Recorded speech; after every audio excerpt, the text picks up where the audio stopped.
মাশরুমের উপর দীর্ঘ 10 বছর গবেষণা করার পরে উনি কি করছে যে পৃথিবীতে 38,000 প্রকার মাশরুম আছে।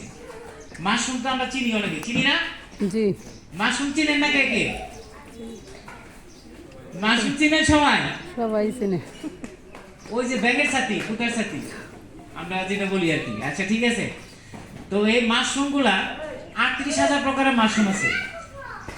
যে মাশরুম 2,000 প্রকারের মাশরুম যেগুলা খাবার উপযোগী আর বাকি সব বিষাক্ত। তো 2,000 প্রকার মাশরুমের মধ্যে 200 প্রকার মাশরুম আছে যেগুলোর মধ্যে ঔষধি গুণাবলী আছে, আর বাকি যে 1800 প্রকার মাশরুম সেগুলো হচ্ছে সবজি হিসেবে খায় পৃথিবীর মানুষ। আমাদের ঢাকাতে বা বিভিন্ন জায়গায় আমরা বিভিন্ন রেস্টুরেন্টে গেলে ওই মাশরুমগুলা পাই বা খাই। ঠিক আছে। আর বাকি যে 200 মাশরুম আছে সেগুলো কি ঔষধি গুণাবলী সম্পন্ন। তা আমাদের কোম্পানির মালিক যে ধাতুক ডক্টর লিনসুজিন, উনি এই 200 মাশরুমের উপর থেকে 6টা বেস্ট মাশরুম, লাল মাশরুম, যে মাশরুমগুলো সে বেছে নিছে, বেছে নিয়ে কি করছে ওই 6টা মাশরুমকে একটা মাশরুমে পরিণত করছে। দীর্ঘ 10 বছর কিন্তু উনি মাশরুমের উপরে গবেষণা করছে। সে 6টা মাশরুম আছে আপনার ব্রেন জ্ঞান, লিভার জ্ঞান, হার্ট জ্ঞান, কিমসেন জ্ঞান, পিকক জ্ঞান, রুই জ্ঞান, এই 6টা বেস্ট মাশরুম নিয়ে 10 বছর উনি গবেষণা করে উনি এই টিস্যু কালচারের মাধ্যমে একটা মাশরুমে পরিণত করছে।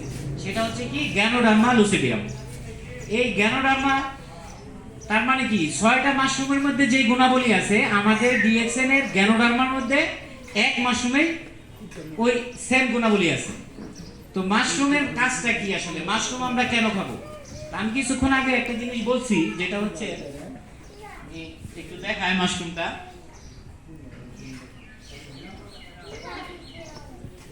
মাশরুম আমি যে বলছি যে আমাদের যে ভেজাল খাবারটা খায়, আমি একটু আগে আপনাদের একটা তথ্য দিছি যে আমাদের দেশে 76% খাবারে ভেজাল আছে।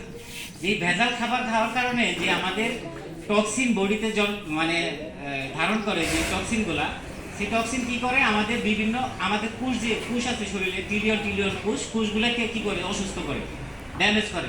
তখন কিন্তু আমরা অসুস্থ হই। ঠিক আছে, আমাদের কি বিভিন্ন অঙ্গ প্রত্যঙ্গ ড্যামেজ হয় তখন। আর মাশরুমের কাজ আমাদের ধাতুর ডক্টর লিনসুজিন উনি কিন্তু একটা জিনিস বলছে যে মানুষ অসুস্থ কেন হয়, এই জিনিসটা উনি মানে গবেষণা করছে কেন অসুস্থ হয়। উনি কিন্তু 2টা কারণ খুঁজে বের করছে। ঠিক আছে, একটা হচ্ছে টক্সিন আর একটা হচ্ছে ইমব্যালেন্স। এখন আপনি একটা জিনিস দেখেন, টক্সিন বিষাক্ত আবর্জনা যেগুলো আমাদের বডিতে থাকে, বিষাক্ত খাবার খাওয়ানো, বিষাক্ত ভেজাল বাতাস গ্রহণ করার কারণে এগুলা আমাদের বডিতে টক্সিন জন্মায়। ঠিক আছে।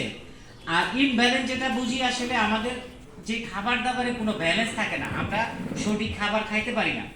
ঠিক আছে, ধরেন একটা মানব দেহে প্রতিদিন 150 গ্রাম প্রোটিনের প্রয়োজন আছে। ঠিক আছে, কিন্তু আমরা এভারেজ বাংলাদেশিরা যারা 40 থেকে 50 গ্রাম প্রোটিন গ্রহণ করি। এখন আমার বডিতে প্রতিদিন 10 থেকে 12 গ্রাম ফ্যাটের প্রয়োজন আছে। আমি প্রতিদিন 60 থেকে 70 গ্রাম ফ্যাট গ্রহণ করি। এখন চিন্তা করেন, এখন বিষয়টা একটু চিন্তা করেন, এটা কোনো ব্যালেন্স হলো? যেটা 150 গ্রাম আমার প্রয়োজন আমি গ্রহণ করতেছি 50 গ্রাম, যেটা 10 গ্রাম প্রয়োজন ওটা গ্রহণ করতেছি কি 60 থেকে 70 গ্রাম। তাহলে কি আমাদের ব্যালেন্স হলো?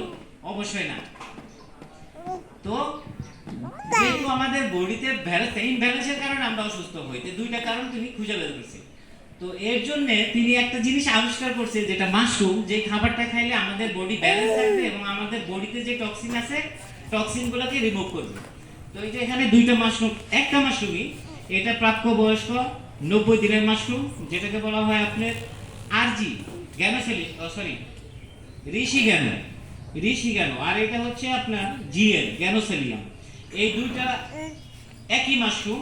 যেমন ধরেন ডাব আর নারকেল, আপনার ডাবের পানি যখন খাবেন এটার মধ্যে কিন্তু প্রচুর পরিমাণে মিনারেল থাকে, আর যখন আপনি নারকেলে পরিণত হয় ওই পরিমাণ মিনারেল আপনি পাবেন না। তো সেম জিনিসটা এটা উনি গবেষণা করে আবিষ্কার করছে যে 90 দিনের মাশরুমটা বডিতে কিভাবে কি কাজটা করবে।